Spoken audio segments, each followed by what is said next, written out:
সলিমুদ্দিনা আমার কাছ থেকে টাকা লইয়া 20,000 টাকা সুদ দেওয়ানের কথা ভুইলা গেছো নাকি? দাও দাও দাও দাও সুদ দাও দাও দাও পকেটে পকেটে পকেটে দাও দাও দাও দাও। আরে মোবাইল লে গুরু, এই এই টাকা দাও না, মোবাইল দাও। মহাজন, আমাকে আর 1 সপ্তাহ সময় দেন, আমি আপনার সকল টাকা পরিশোধ করে দেবো। আল্লাহ তাআলা কি বলেছেন জানো কোরআন হাদিসে? সুদের ব্যাপারে সুদ খাওয়া যাবে না, কিন্তু ব্যবসা হালাল। আমি আসলে যেটা খাই সেটা কিন্তু সুদ কয় না, এইটা কিন্তু আসলে ব্যবসা। আমার টাকা লইয়া তুমি কি রাইখা দাও? তুমি ব্যবসা পাতি কইরা টাকা কামাও, সেখান থেকে আমাকে একটা পার্সেন্টেজ দিবা না?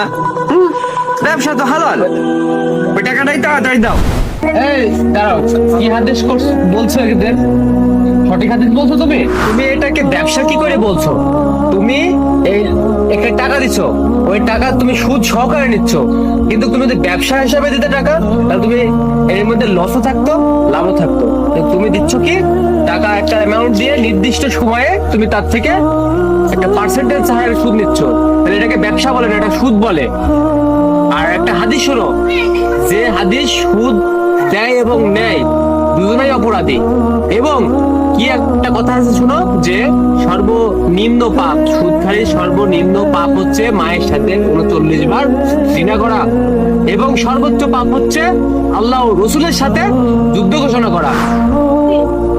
সারা জীবন যে আমি সুদ খাইছি, এই জিনিসটা আসলে আমি বুঝতেই পারি মায়ের সাথে জিনা করার নাউজুবিল্লাহ। আল্লাহ আল্লাহ রসুলের সাথে যুদ্ধ ঘোষণা। সুদ আসলেই খুব জঘন্য জিনিস, এই জিনিসটা আমি বুঝতে পারছি। আমি সলিমুদ্দিনের উপর কত অত্যাচার না করেছি। আজ ভাই আপনি আমার চোখ খুলে দিছেন। মাথায় খালি টুপি থাকলেই আর নামাজ পড়লেই মুসলিম হয় না, সুদ থেকে দূরে থাকাও হচ্ছে আমার মানে খুবই গুরুত্বপূর্ণ একটা কাজ। তার মানে আমাদের এখন থেকে সুদ ঘুষ যত অন্যায় আছে সবকিছু থেকে দূরে থাকতে হবে। আমি তওবা করছি আল্লাহর কাছে, আপনারাও আমার ক্ষমা করে দিয়েন ভাই, যাতে মনে কষ্ট দিছি, আর জীবনেও সুদ খাবো না ইনশাআল্লাহ।